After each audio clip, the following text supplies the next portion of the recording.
my husband.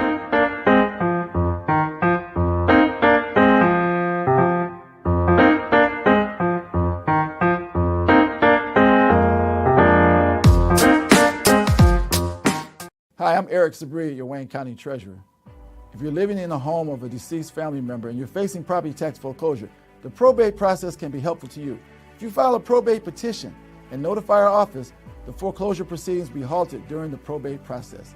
Contact us at 313-224-5990 or email us at taxinfo@waynecounty.com. We're here to help.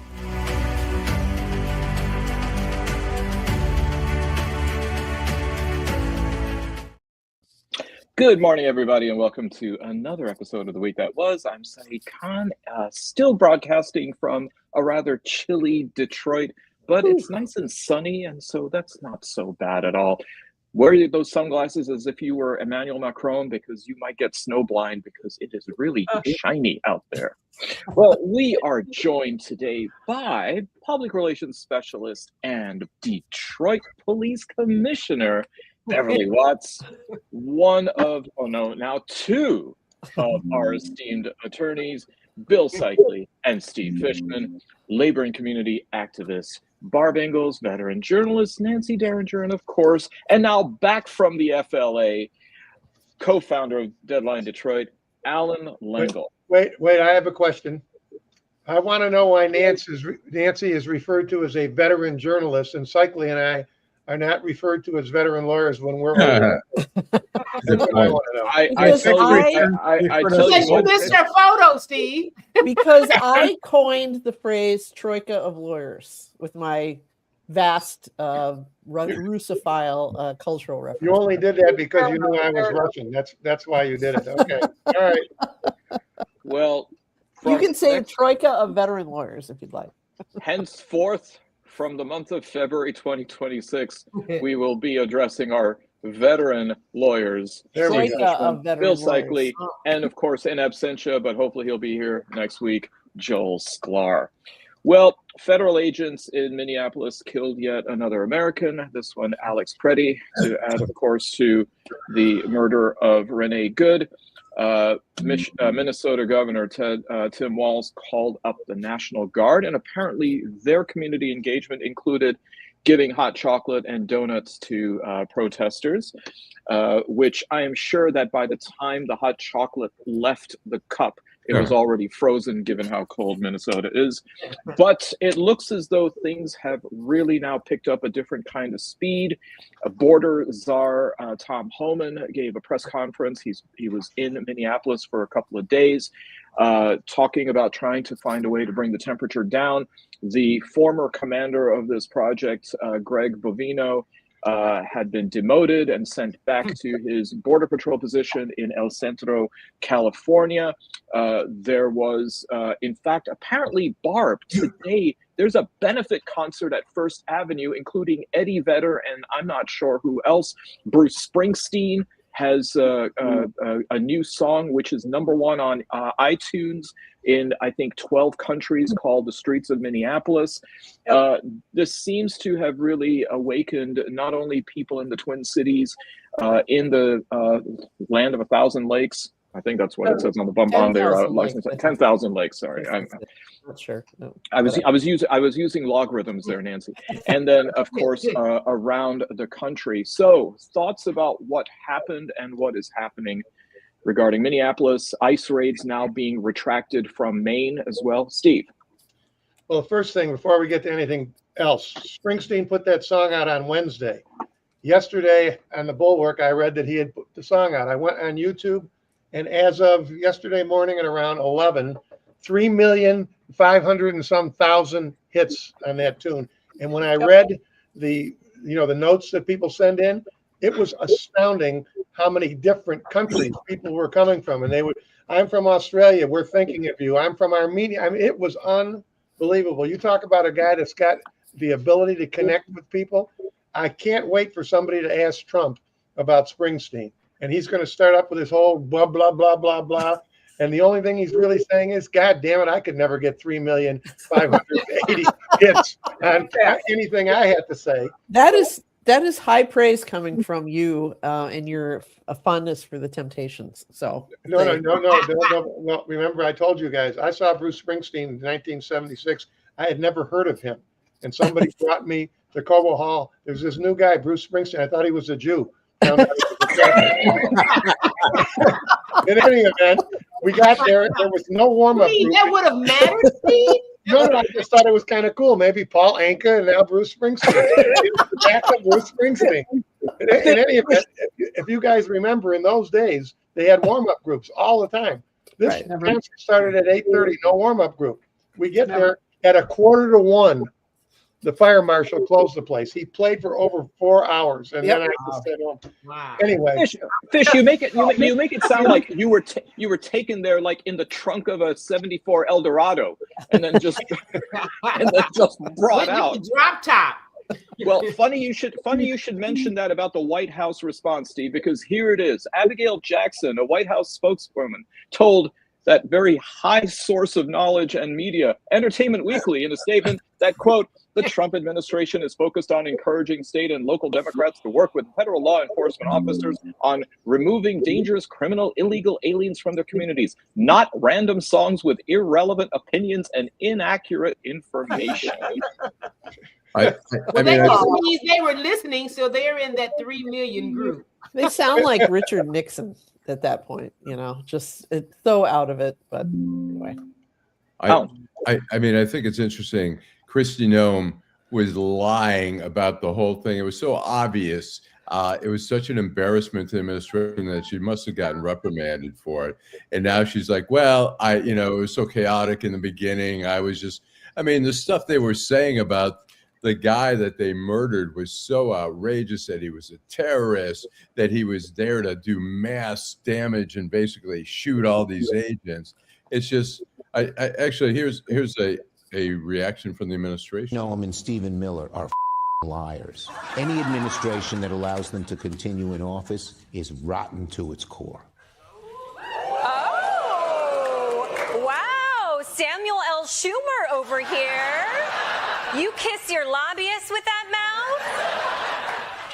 Guess a video like that is one way to get our attention, but I think it might be even more effective if you just cut it off a little bit earlier. Kristi Noem and Stephen Miller are Okay, now I'm listening. I can't be the only person who sees Schumer looking like Kissinger. Yeah, he kind of does. Yeah. Okay. Wait. Okay, Bill. I think what's important about this story, more than anything else, kind of relates to what you. There's been no consequence to anybody of note. Right. In any prior administration, certainly Noem would have been gone. Most of the top brass would have been there, and there would have been a real reaction. Think about all the firings that occurred during the first Trump administration. How many have occurred during the second Trump administration? It's what happens when you surround yourself with psychopaths. I mean, even Holzman, this is not a good guy. The border czar is not a good man. No. Right. He was sent in to bring down the temperature. He says that, there's going to be a slowdown, more targeted. He kind of says the right thing. Anybody see what Trump said about it? No, that's not what's going to happen. We're just moving people around. They were in Detroit. They were in Royal Oak, Detroit, and Ypsilanti yesterday. We can't remain silent. What's happened time after time after time with these kinds of incidences is that he kind of gets it normalized. They bring it back a little bit, but nobody in the administration ever suffers any consequence. The agents haven't suffered any consequence. I suggest that they won't unless there's a state prosecution, which I think there's likely to be. By the way, I want to make sure we get this question to Steve. I know that the official position of the government now is that he was resisting arrest. Yep. I watched this video a lot. I don't think he had time to resist arrest. No. But they said that no question. May Good raped ran this guy over with her car. I mean, it was complete. It's like, are you going to believe me or your own lying eyes? I mean, you know, a million videos, and they which is a 19. I mean, we read this in the book 1984, a long time ago. Right. Yeah. The whole idea is to gaslight everybody. You're right. Exactly. Steve. Well, I don't know, Bill, where it was that you saw that they claimed he was resisting arrest.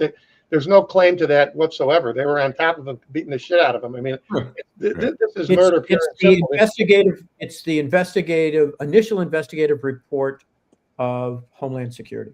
Right, but that's completely irrelevant to what's going to happen to these guys. And anybody that watches that, the only issue in this case is whether it's first-degree murder or second-degree murder. There's no other possibility because they assassinated the guy. 7-8 shots while the guy's laying on the ground. I think you could make a decent case that it's first-degree murder. They've got him subdued. Do you think they're going to be charged? Say it again. You think Find them. Charged? I think for sure they're going to be charged. They're going to be charged in state court. I don't want to give you the same speech I gave 3 weeks ago when they murdered Ms. Good, but it's the exact same thing. Keith Ellison, even if the county doesn't do anything, he's not going to sit back. And again, like I said before, the most important thing here is the video. It's the videos that are keeping things alive. If it weren't for the people out there in the street, and they all deserve a Nobel Peace Prize, honest to God, if it weren't for them, think about what we would be hearing. Everything would be alive. Every single thing. Right. But we have video, and they can't get around the video. And whoever represents the 2 or 3 murderers on the Presti case, the Pretty case, is going to have a hell of a hard time calling that anything other than, at best, second-degree murder. I mean, that's just the way it is. Steve, my prediction next October is if the Nobel Committee does in fact give the Peace Prize to American protesters, that might be actually what causes the fuse in Trump's head to blow. Steve is right. And he's absolutely right. And it's, there's a lot of bad things you can say about these things. And, Steve calls them addiction facilitation advices and all that, and they are, but at the same time, it wasn't until we started to see the way Black people are hassled by police that people finally started to believe it. Remember that unbelievable clip that somebody caught of a guy running from a traffic stop, and the cop just stands quietly and shoots him down. The cop in Grand Rapids, wrestling with a drunk driver, and just pulls his gun out and get, one in the back of the head. I mean, these are going to end up being like the great truth tellers of and the fact that Nancy, you're absolutely right. Just think of the George Floyd. Yes, killing. The George Floyd thing. What would they have said there? Was not standing across the street with her phone, and if she didn't film that movement, we would have never known. If she was pouring down her face, standing there getting it. That's a brave person. Well, one caveat though on the tears falling down the face there, Barb. AI. This White House manipulated an image of a person who was arrested, I believe, at the church protests in Minneapolis. What they doctored it with is that she looked like she was hysterical and that she was blubbering and everything like that. This was put on the official White House website. Yep. Right. I mean, this is their interaction with truth and with lies. Mm-hmm. Yeah, we have to be careful of everything that we see on there right now. But what happened to that young woman? And I wish I could remember her name right now. But that was not manipulated. What they can pretend now, that is fake, and we have to watch that. But when the news is nothing, everyone's feed is nothing but these pictures and these videos, and they can't be denied anymore. And that is what has made the difference. You're absolutely right. To see the people of Minneapolis, which are not known as revolutionaries, or Minneapolis isn't mean streets. This is Minnesota nice and all that. And these people are just not having it. And it's Billy Bragg wrote a song too, and he called it "City of Heroes." And that's absolutely 100% correct. And they're doing it in the dead of winter when the temperatures are so, that's why you just know their courage and they're passionate about this, because it is cold here, but it is colder there. It's colder there. Right. There's these nitwits. Go ahead. I'm sorry. Ira Todd, who's a retired Detroit police investigator, says, I think it was a chain reaction from these untrained ICE officers. One guy's gun goes off, and they all start shooting, assuming the first shot came from him. And obviously that's a theory there. But that's the problem there, untrained.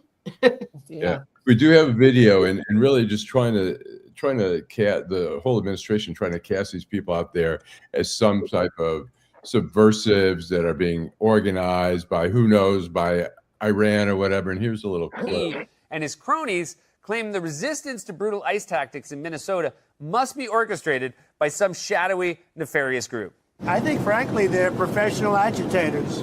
But just disrespect. And I'd like to find out, and we are going to find out, who's paying for it. But just disrespect. With their brand new signs and all the different things. Our Steve Harrigan, who's covered many wars, said that in his own observations, it feels incredibly organized. These people know each other. They know where to go. What do you know about this? That's right. And I can tell you what I observed when I was there. It's extremely organized. The signs they have are all matching. They're well written. And look at what's happening today. How did these people go out and get gas masks, these protesters? Would you know how to walk out on the street and buy a gas mask right now? All right, first of all, you can literally go on Amazon and buy a gas mask right now, which is great because I can go to Amazon to rent the new Melania documentary and also buy a gas mask when I watch it because I bet it's going to stink. Well, you know what?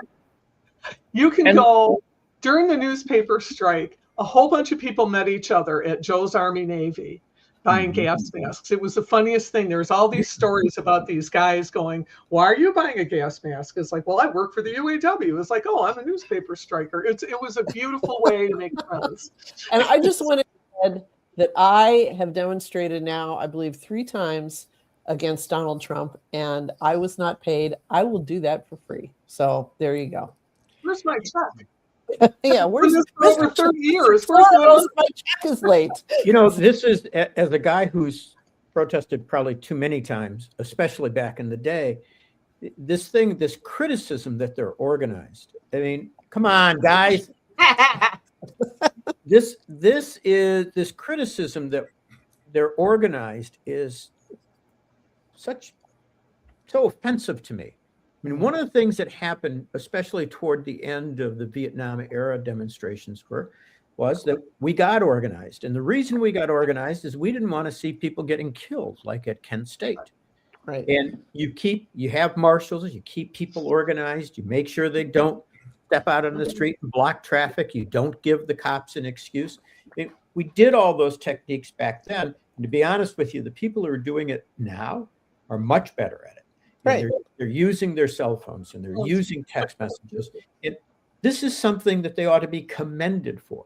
But, the Attorney General is criticizing it and Trump's criticizing it. It's ridiculous. I mean, I want to make one other point if I could. This is no time for silence. This is no time for people to sit back and think it's okay. There's a national strike on today. We've made a decision. We're not buying anything today. Canceled our dinner plans. We're not going to a restaurant.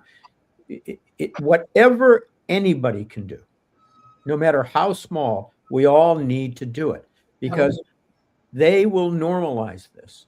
They will say, this was just this thing in Minneapolis. Don't worry. There's nothing to fear, while they're doing it next in Royal Oak or downriver or someplace else and some other states. Nobody's being fired. Miller's still in charge. He's still pushing this. He has not backed down one iota. Nope. And no one. I've got a question for Beverly, not to put you on the spot, but on our other show, we have a lot of Black viewers who say, this isn't our fight. We don't care, whatever. What's your read on that when you hear? I'm sure you've heard that. Yeah, I have not hearing people say it's not our fight because we realize we've been through this. We understand this. So the bottom line is, when you look at our community, and I can't speak for all Black people because everybody's all over the place. We have protesters that's out there now that's against this.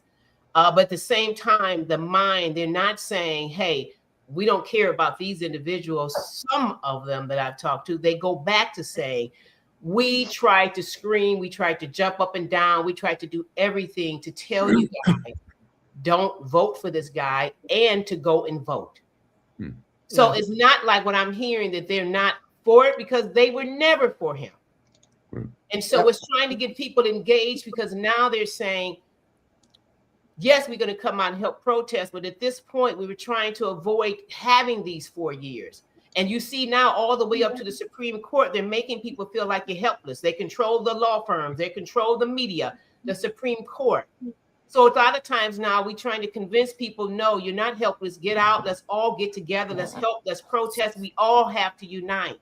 But I think, some, they do. It's not like they're saying, oh, we don't care about that particular race of people. No, they still stand there, but they're like, we tried to tell, do not vote him back in. So I think it's just the people that I know and I talk to, because I know some individuals and some they've been out protesting, against when they were here a couple of weeks ago, definitely when the president was here a couple of weeks ago, a lot of them, they took off work to join that protest over at wherever he was, or the city, and then out at the Spirit in front of KMAG.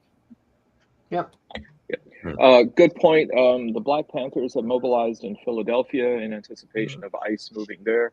So I guess we'll have to see what happens. Barb, I think you had your hand up, didn't you? Yeah, I just wanted to say it's heartening how many small businesses are observing the boycott today. That are saying they're not going to open their doors.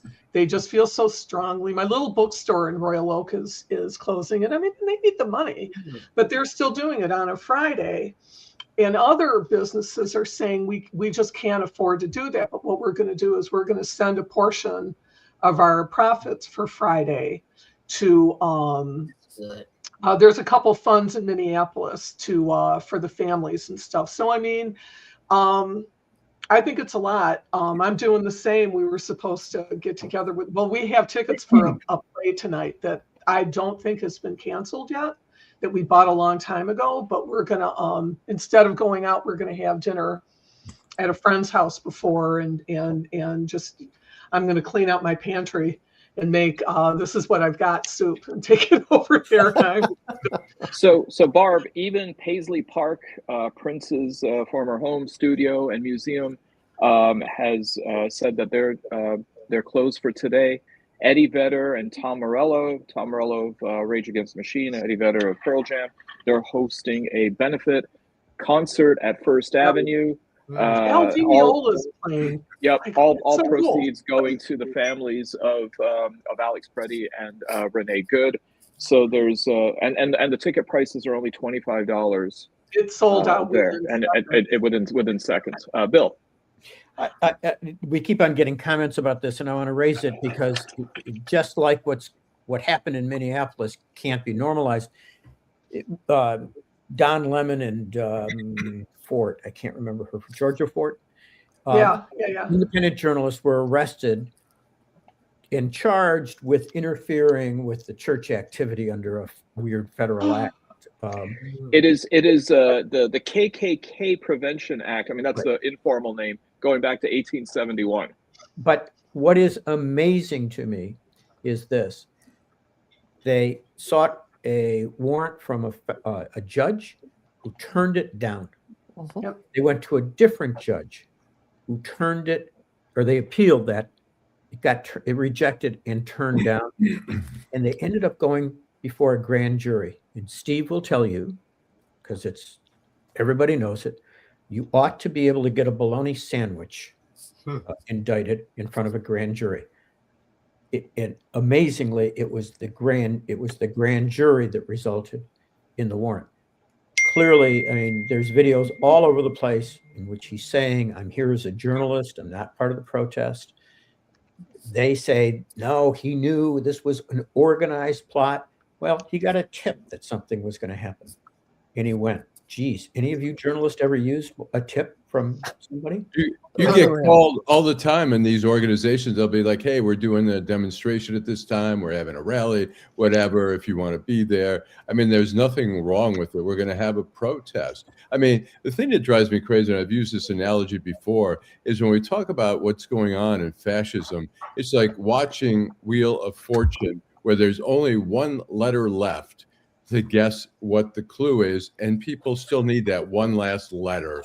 It's like, comparing the Hitler, granted, Hitler in the 30s, a lot of this stuff. And it's like, what does Trump have to do? Grow a mustache, have a name tag before you see what the fuck this guy's doing in this country? And I mean, the Don Lemon thing is so outrageous. And, and the rating of the Washington Post reporters' home in Virginia is outrageous. And it's all just trampling on the Constitution. And interestingly, I've tried to engage the Hillsdale president who talks about, they give free classes on the Constitution. And I've tried to engage him and ask him to write a column for Deadline Detroit. And I've tried to engage him. How's that going, Alan? Yeah. He refuses to acknowledge the bullshit, and they're all in on Trump. And no matter what he does to the Constitution, the guy takes a dump on the Constitution every day. It's insane.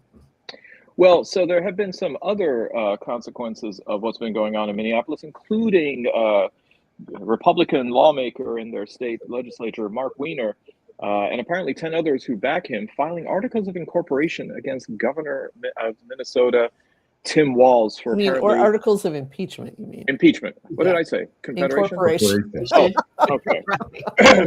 Confederation, incorporation, impeachment. Impeachment in this case. Claiming that he's been derelict in his duty of trying to keep things safe, and then also, of course, trying to implicate his involvement in the alleged federal funding fraud issue that's been going on over there. And then Congresswoman Ilhan Omar was addressing an audience, and a person stood up and sprayed her with a syringe, to which she didn't back up. She was going to punch his lights out, and luckily the 300-pound, I guess, the son of Big Chick, who was Prince's bodyguard, comes in and takes care of it. It turns out that Anthony Kazmierczak, who was the assaulter suspect, assailant, thank you, was let's see, what was the, he was charged with like 3rd-degree assault, but it was proven that what he had was apple cider vinegar. So fortunately, all it was going to do was cleanse her colon. So she was going to cleanse his colon, though. Did you see from the other side, Barb. I would not fuck with a lot. That was amazing. It was. Yeah, but Trump didn't incite any of that. I mean, Trump treats her like a member of the House. Every accusation is a confession. He claims that she staged it, which, Butler, Pennsylvania, right ear. Yeah. What should we think about that? Steve? So I saw the assault not too long after it happened, and the first thing that I noticed, other than the guy was a babbling fool, was he was drunk. There wasn't any doubt in my mind. The guy could barely stand up. He was staggering around, and they didn't say anything about it. And then the next thing I see in the Washington Post, I think might have been the next morning, his younger brother, I don't know if you guys have seen this, his younger brother, who lives down south somewhere, would not give his first name because he had already been receiving death threats, because he said that his brother had been a complete asshole for his entire life, that he was a total alcoholic. He'd been convicted I don't know how many times. He was a total trumper, and it made me feel good. Like I watched, it looked like a drunken asshole, and that's what his younger brother said he was. Yeah. Now, the second thing, I loved the fact that not only didn't she stop talking, she was ready to go. She weighs about 100 pounds. She's a little skinny little. Yeah, she's not a big person. She was ready to give him a little fake and bam, hit the guy. She said she's got brothers and she had to learn how to fight. and yet, still, the right-wing crazies, the MAGA crazies, that's how they said it must have all been set up, because why didn't she run and flee like we all would have done? Why didn't she actually stand up for herself? After all, that's impossible. We would have all fled, dove under the table or something, you know. At least Trump should have given her her due by saying, "Hey, no wonder she was combative. She's a pirate."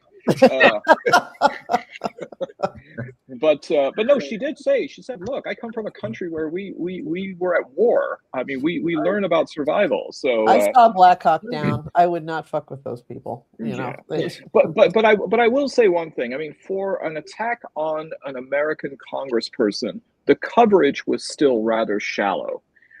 This should have been a far bigger deal. And similarly, may I say, before we go to commercial, Alan, do you know the name of the guy who drove his Mercedes through my beloved McNamara terminal? I do not know that guy. Yeah, because I can tell you what he was not. He was not me.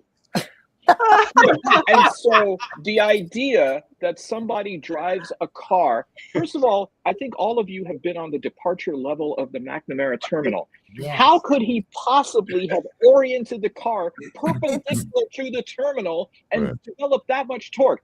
I think Mercedes is a fine automobile, but I couldn't have done that in my old BMW unless I backed it up into the parking lot and took a running start. I had the same thought. I was like, I mean, everything about that design is you're going parallel to it. You're not, you know, and for him to get perpendicular and be able to hop the curb through those outer doors, through the inner doors, and all the way to the Delta counter is amazing. Right. My first thought was, wow. My first thought was, wow, we got a great parking space. Did you see the baggage handler guy that just walked right past it with his thing and just went right through? Just kept going. Well, it's like I've got TSA free. I'm on my way to my seat. well, the optics were everything, because right next to it was the line that you go through if you have clear. So, clear. That's a big one. That's strange. That was a weird one. After having my name appear in so many algorithms and so many different fly lists, to go ahead and see this guy just simply casually screw up my terminal without anything, you know, because he didn't fit the usual T-word definition. Did you hear what he was yelling? Something about the basement, and I'm not sure what it was. It was. I thought it was what's the frequency, Kenneth? Or maybe it was definitely like he was definitely thinking he was in a different world. He was definitely in a different world, but he was a Lions fan. Okay, Alan, let's go to commercial. Hi, I'm Eric Sabri, your Wayne County Treasurer. If you're living in a home of a deceased family member and you're facing property tax foreclosure, the probate process can be helpful to you. If you file a probate petition and notify our office, the foreclosure proceedings will be halted during the probate process. Contact us at 313-224-5990 or email us at taxinfo@waynecounty.com. We're here to help.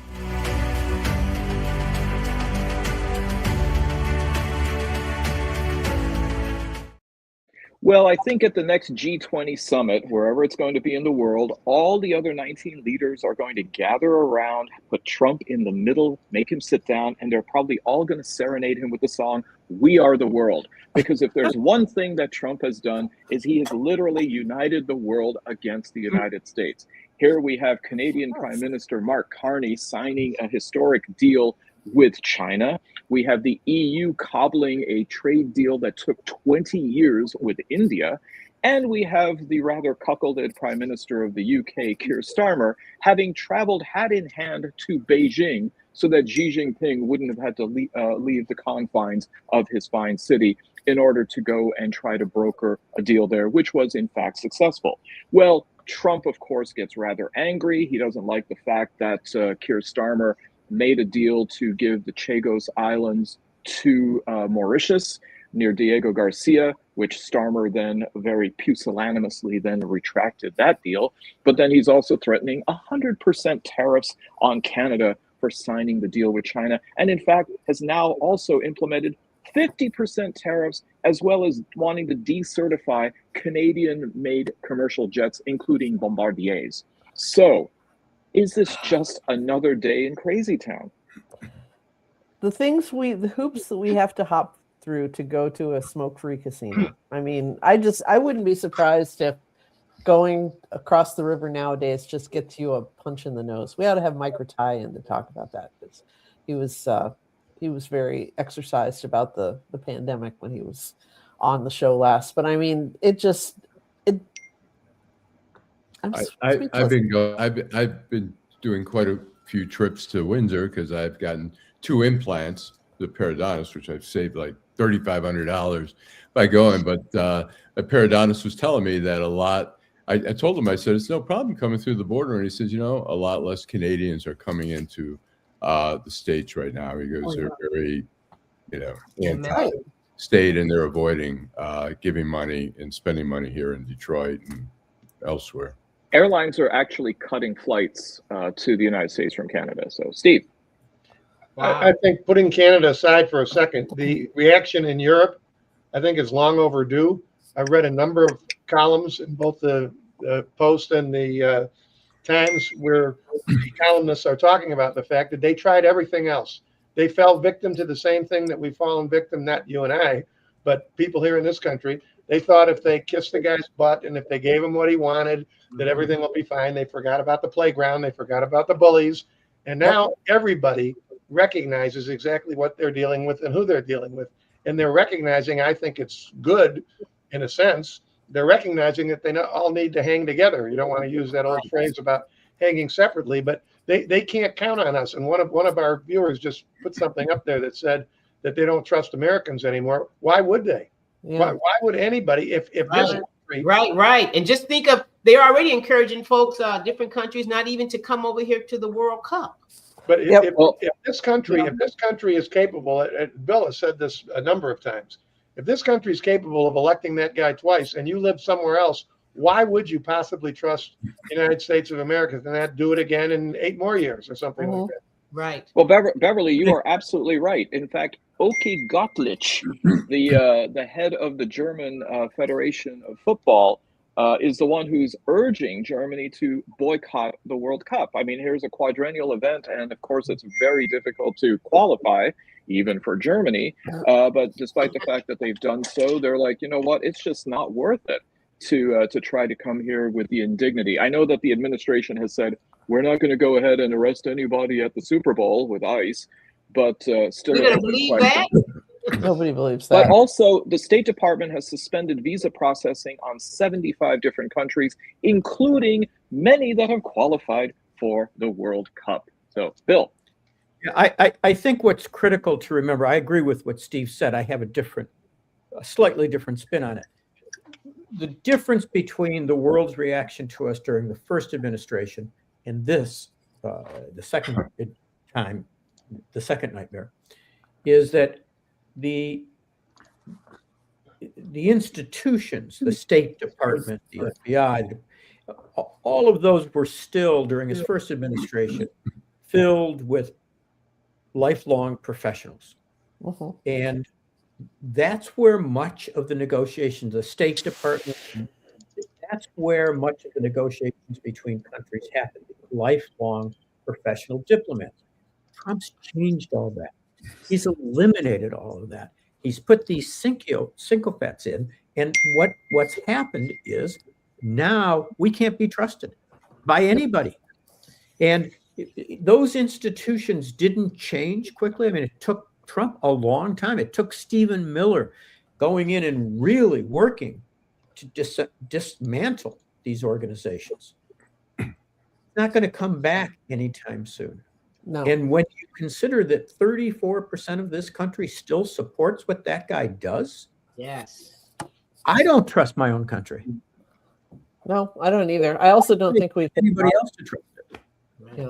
But look at the level of lies. I mean, Trump goes ahead and throws all of NATO under the bus, claiming that they stayed off the front lines in Afghanistan, to the point where then even Prince Harry said, "Are you out of your mind?" to go ahead and say that. But also then you see this rather tepid response from Keir Starmer, the British Prime Minister, saying, "Well, that was not a very nice thing to say." I mean, these are the kinds of statements that would normally require or mandate recalling the ambassador, or at least summoning the American ambassador to get a good tongue wagging. at least for the optics. None of that is being done still. And for Cadet Bone Spurs to say that about, to imply that all of the NATO troops other than us were a bunch of chickens it's appalling at 1,000 different levels. But you're right. I mean, but apparently, Nancy, Mommy told him that he could have been quite a baseball player. Yeah, Mom said I was a great baseball player. That's what my mom used to say. Yeah, I have to say to Karen Winston, if they come for Allan, I'm going all Ilhan Omar on them. Don't worry, we will stand in front of you, Allan. All right. No way. And we need that. Talking about galvanizing. Yes, we will.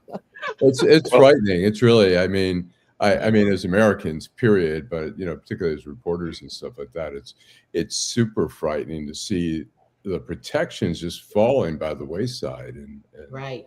In America, it's like, I'm not a journalist. It's the whole thing from the World War II about they came for the socialists. I wasn't a socialist, and right.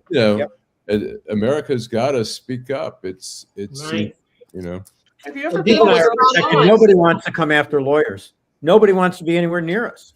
Have you ever been to Palisades Cemetery? That's why I don't call you veteran lawyers, so that people don't come after you. You're welcome.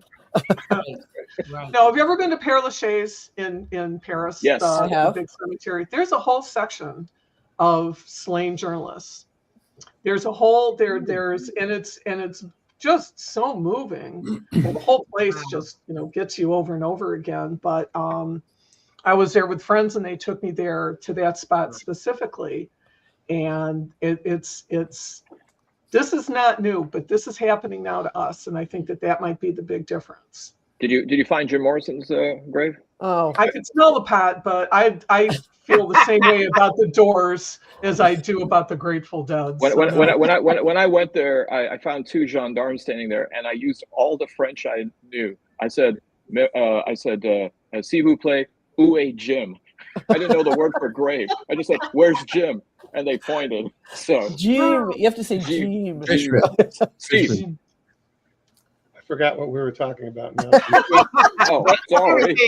I'm trying to picture as I was a freshman at the University of Michigan in the IM building when Jim Morrison and the Doors came there. The only hit they had then was Light My Fire. They were so high that they sang a bunch of other screwball tunes until everybody started telling them, fucking sing Light My Fire, goddammit. I don't remember what I put my hand up about. Man, you've seen amazing shows there, Steve. I mean, God. I know. He sets the concert going. Okay. I was trying to learn. Saeed, I've got a couple quick little, almost non sequiturs here, but they're very short. President Trump also promoted his economic policies yesterday and said, quote, I made a lot of people rich that I don't even like. And hey, I'm sure they're both very grateful. These Epstein files are like Melania's movie. No one's ever going to see them. And I do have, I don't know when you want to play it. I do have the trailer. You know what? Play it right now. Let's play it. It's entertaining. The last segment is, I think, hysterical. Here we go again.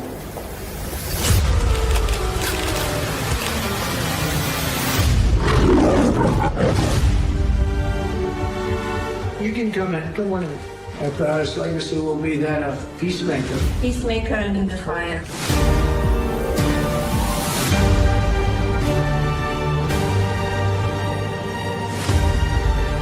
Beautiful. Together with like-minded leaders, we have a voice. Is it safe? It is safe.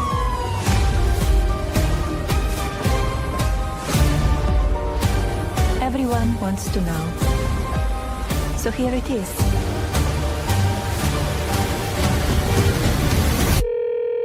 Hi, Mr. President. Congratulations. Did you watch it? I did not. Yeah, I will see it on the news.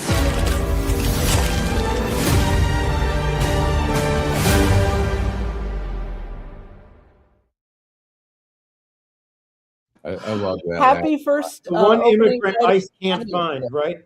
Congratulations, Mr. President. Did you watch it? No, I would watch it on the news. This reminded me of, you know, Meryl Streep and Liev Schreiber in the remake of The Manchurian Candidate.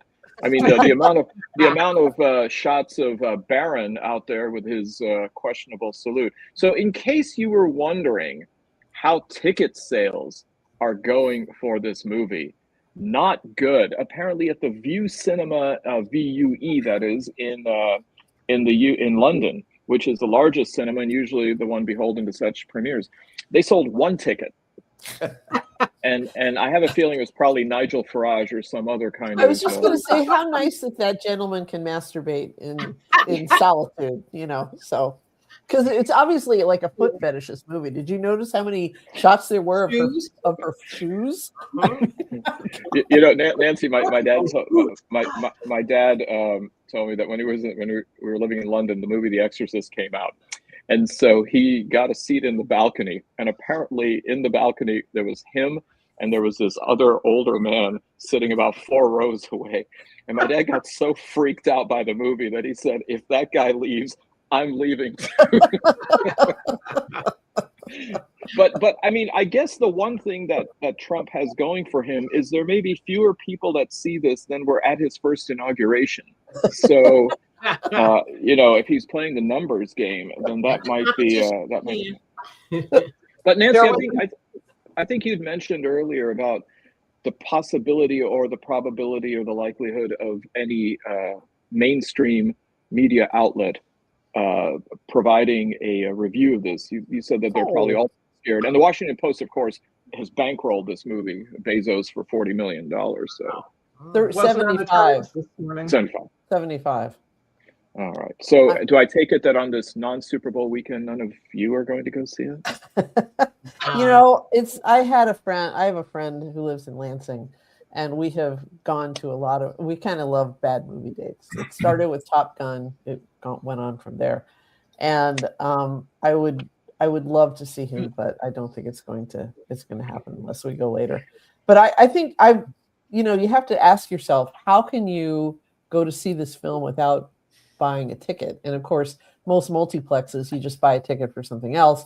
They tear it, you go back into whatever wing your theater is in, and then you can walk into it. But I think that's the play here. But I'm just looking at Roger Ebert's site, which generally gets stuff immediately, and they have not posted a review yet, which tells me that they have to wait until it opens here.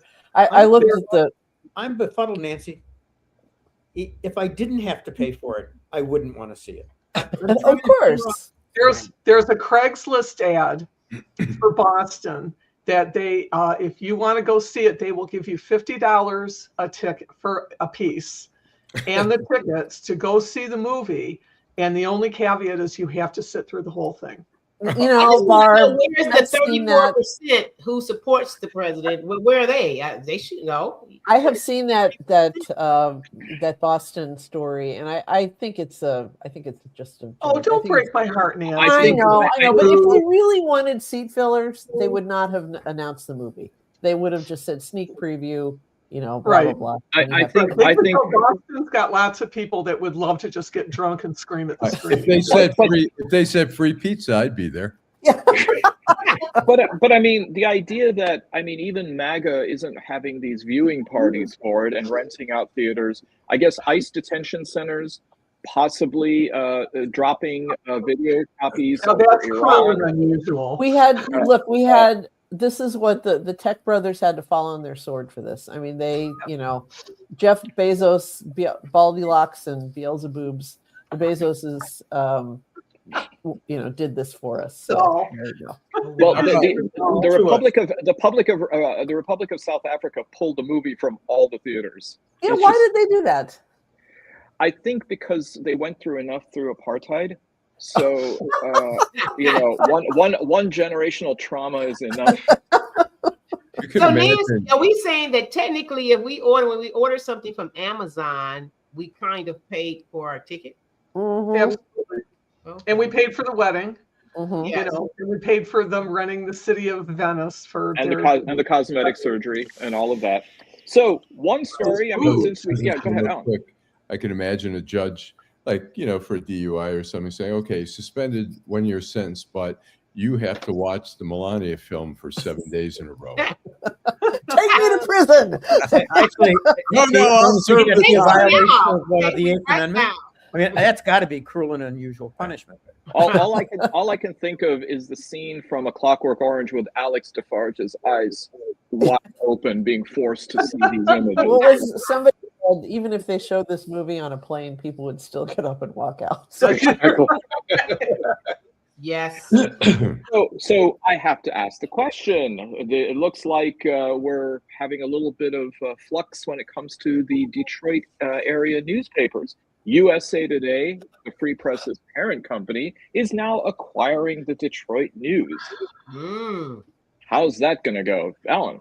Not well. You know, Gannett is obviously, and Barb can testify, they're not to be trusted. I mean, when they bought the Detroit News in 1986, they told us, first of all, they said, no editors are going to change at the top. We're happy with everything that's happening.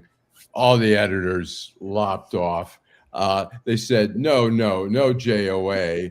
Short. That was their whole plan from the beginning. So now here they're saying, oh, we want to just, prop up good journalism and everything's going to be good and we're going to promote stuff. It's all bullshit. They've got a game plan. They may, a few months or maybe even a year. I doubt they'll wait that long.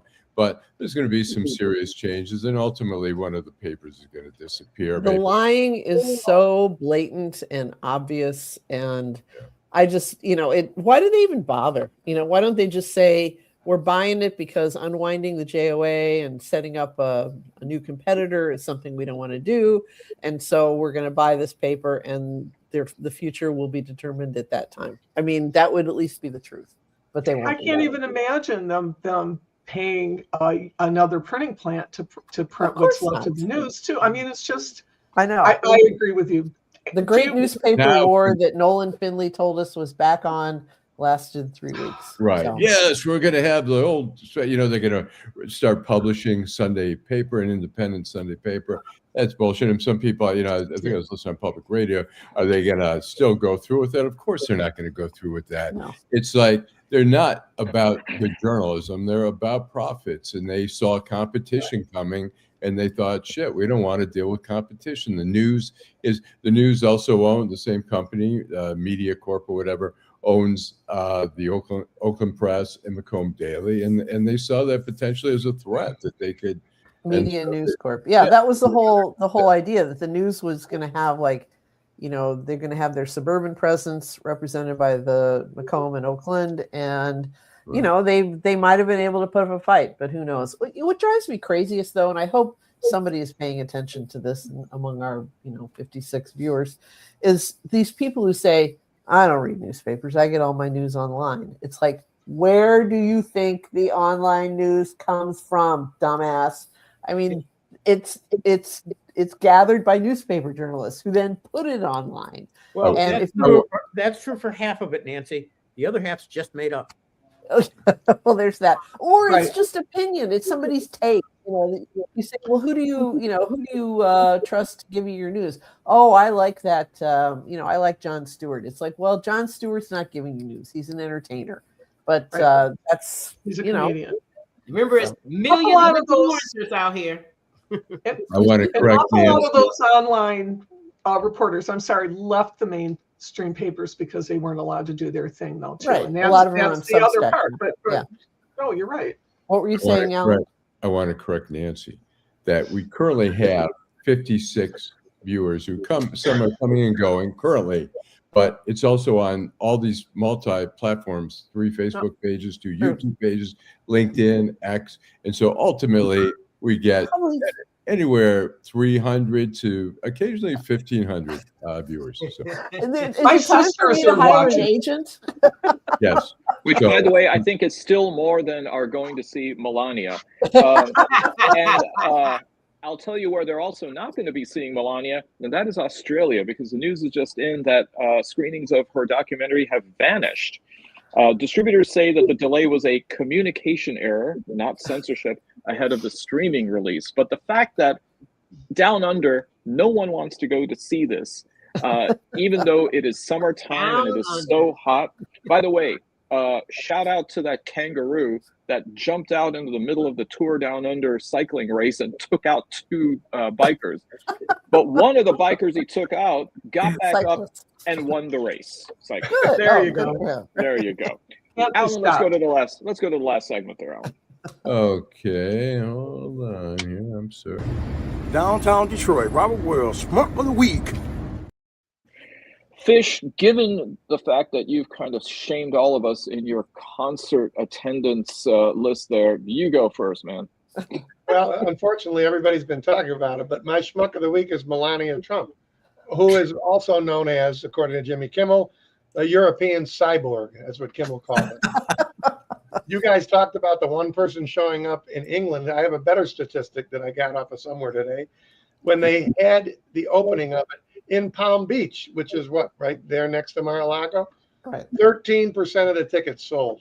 Now that should tell us all we need to know, right? Wow. So, to me, all I've seen is what you guys showed of the trailer, but she's my Schmuck of the Week. She's probably my Schmuck of the Year, but she's my Schmuck of the Week, and that's it. I'm wondering if some of these images we're seeing is actually ICE agents dragging people out of their homes to go to the theater. That's just mean. Yeah. Beverly. Yes, mine, I had a different one today, but after I'm still seeing comments last night, people who are defending the actions of ICE. Even if you say, yeah, illegal immigrants, it needs to be a process. How can you defend how and the way it's been handled? No communication with state and local law enforcement and I'm going to call it assassination of 2 citizens, and then turn around and try to victimize them that it was their fault. And you still can make comments last night, this morning, and say, well, they shouldn't have interfered. Oh, well, she shouldn't have backed up her car. They are truly schmucks. Truly. And that's all I have on that. That's the only other nice word I can say on this Happy Friday. There you go. Bill. Yeah, mine goes to some school districts in a story that we were going to cover and we'd hoped to cover and didn't. It is the school districts in Oakland County, but all over the state actually, who are rejecting $374 per student to help with preventing mass school shootings. And the reason that they're rejecting these monies are because of the strings that are tied to these funds. Really outrageous things like they've got to agree to an independent investigation. Oh, how offensive that would be. Or they have to waive attorney-client privilege so that these 4 defense attorneys who come in and make sure that nobody knows where the school district screwed up so they can't get sued. They've got to waive the privilege on that issue, all in response to the Oxford shooting. I will tell you, I think that this was a pretty good proposal. These are tried and true techniques. I've read the plan because of my involvement with Oxford. I've read the plan about how they're supposed to protect students, how they're supposed to make sure these school shootings don't apply. All of them existed at the time of the Oxford school shootings. But this legislation was intended to prevent all the screw-ups at Oxford, and school districts are saying, oh, waive privilege, allow an independent investigation before we can conduct a cover-up? Yeah. And they're rejecting $374 per student. Outrageous. You have no courage. It kind of reminds me of the strings that Attorney General Pam Bondi was attaching to Minnesota. How she says, "Well, you better give us the voter rolls and all of this." So apparently, the state of Minnesota did comply, and everything was redacted. So that kind of shows her with a lot of black marker. Barb. It is has been a schmuck rich week. Environment. And we could go on, but I thought I would fall back to my my usual schmucks, and that is Michigan Republicans. And Mike Rogers has been campaigning from Florida, where I guess his funds are coming from. Barb, it's very cold here. Can you blame him? It's freezing. It's very sad. But it really looks like he's just like, I have to finish this now. You know, so I can't wait for him to. He did put his house up for sale in Coral Gables, but I know that he'll be able to buy another one. I think he's going to be okay if he would just go away. Yeah. So now we just have to concentrate on getting either Abdul or Mallory McMorrow in that seat. And you know, the guy privately tells him he hates you, but he's stuck to him because he has. He's attached to his buddy. Alan, I wish you'd quit saying those things. I don't care what they say privately, because it's what they say publicly that makes a difference. Guys like Rogers do more to empower Trump than the average person, because people look at Rogers and think he has credibility. Right. I don't give a shit if he tells the truth privately. Have the courage of your convictions and say it publicly. Yeah. I can't believe what you say because I see what you do. Well, we'll see how much they embrace. If Trump's popularity continues to decline, we'll see how much they embrace him in the next several months. Barb, it looks like in a recent poll, it looks like McMorrow is actually beating both Haley Stevens and Al Sayed. So it's still good news. Still quite a race going on there. Nancy. Well, I had Melania on my list too. She was at the top of my schmuck list, but Steve grabbed her out from under me. The amount of no, there's an image. There's an image. Hold on. There's the amount of naked corruption in this administration. It just still, I'm just flabbergasted by it. And the idea that this woman, I believe she's personally going to pocket something like $28 million from this ridiculous exercise in flushing cash down the drain, but never mind her. So I'm going to go with my stand-in schmuck, my co-schmuck, and that would be Caitlin Buss, who is Nolan Finley's second in command on the editorial page of the Detroit News, who wrote a column yesterday proclaiming her fondness for raw milk, which she apparently drives a considerable distance to buy every week and feeds to her own children. And once again, it's this whole Maha idea of what was wrong with pasteurized milk, other than the fact that people didn't get sick from it, from certain extremely predictable and relatively common bacterial infections. But she's raw milk all the way, and somebody read that and said, we're gonna do the same thing, and I don't get it, but who knows. All right, Alan. Wow. I'm going to go with Pam Bondi for a multitude of reasons, but also apparently I heard this morning that she was the one who personally authorized the arrest of Don Lemon, which is just outrageous. And then I'm just going to go with Larry Arnn, the president of Hillsdale College, who is just continually promoting Trump and the Constitution, which they don't go together, and it's so shameful. I mean, they're so intellectually dishonest for the president of a college to be promoting the Constitution at the same time promoting Trump, who's violating the Constitution. And just the Don Lemon thing is outrageous. The raid again, in Virginia, the Washington Post reporter is outrageous. So I don't know if he's going to write for you now, Alan. He sends out letters. I get the imprimis or whatever it's called, the newsletter, and they're always talking about the Constitution and here's free class. They don't care. They don't give a shit. They're like all these mad people. It's like the president can wipe his ass with it, but they're fine as long as they come on top. As long as he does it on Fifth Avenue. So yeah. Exactly. All right. Well, I got that was the Constitution right there. Okay. Everyone should have one. So I have it on my phone too. My first schmuck is Minnesota native Mark Anderson, all of 36 years old, who decided to travel to Brooklyn, New York, and to try to spring accused murder suspect Luigi Mangione, who is alleged to have killed United Healthcare CEO Brian Thompson. So he approaches the intake area on Wednesday night at the Metropolitan Detention Center, armed with a pizza cutter and a barbecue fork. That's a way to try to get him out. You use what you got, Saeed. And he said he was from the FBI, and they said, "Do you have any ID?" And he showed him his driver's license. His actual driver's license. And it wasn't even enhanced. By the way, speaking of, and this is in all seriousness, I think with all of the fear of ICE raids and stops of people, particularly of color, if I can make a recommendation, it's not going to break your bank. It's actually very, very easy to do.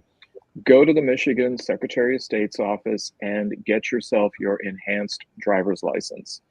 It is good enough to allow you to cross to Canada, to Mexico over land, and to go to the Caribbean by sea. In lieu of having to carry around a passport, it is pretty easy proof of U.S. citizenship. I think we have literally come down to that yours truly has to make a PSA. Anyways, my other schmuck related to this is Janet Correa, who previously went viral after singing the pro-Trump Vote Trump anthem at a MAGA rally, which I believe goes, vote Trump, Uber alles. But anyway. Wow. She's now speaking out in anguish after, you guessed it, her husband was detained by ICE in Miami, Florida. According to immigration attorneys familiar with the case, he's been placed not under detention, but under expedited removal, a fast-track deportation process that allows little time for legal appeals. So, way to belt it out and way to get that immunity that you wanted, Janet Correa. You and Mark Anderson. Well, now that hubby is on his way out of the country, I think you should maybe hook up with Mark Anderson and see how that goes. Anyway, Steve. One other thing before we leave, I just checked again. The Springsteen tune now has 4,260,000 plus hits and 31,266 comments from all over the world. There you go.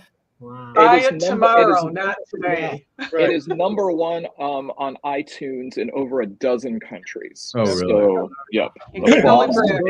Boss. So, anyway. Well, thank you all for yet another awesome episode of The Week That Was. Thank you, Beverly Watts. Thank you, Bill Seikaly. Thank you, Steve Fishman. Thank you, Barb Ingalls. Thank you, Nancy Derringer. And, of course, thank you, and the last word always, Allan Lengel. Drive home safely. Welcome back from the FLA, Allan. You all go out and have a great weekend. Stay warm and stay safe. Take care.